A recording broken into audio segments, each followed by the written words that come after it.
স্মৃতির চিলেকোঠা গল্পবাস্তের আড্ডাখানাতে আজ আপনারা শুনতে চলেছেন গোপাল ভাঁড়ের গল্প।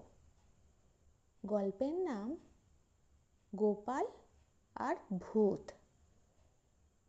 রাতে কেউ বলল বাগানে নাকি ভূত আছে। রাজা পাঠালেন গোপাল ভাঁড়কে। গোপাল গিয়ে চিৎকার করল, ভূত ভাই, থাকলে বের হও। কোনো উত্তর নেই। সে হেসে বলল, ভালোই, ভয়টাই শুধু ছিল, ভূত না। কেমন লাগলো আজকের গল্প? যদি ভালো লেগে থাকে তাহলে লাইক করবেন, শেয়ার করবেন।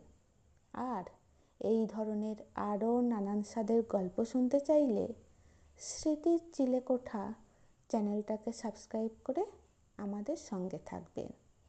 ভালো থাকবেন।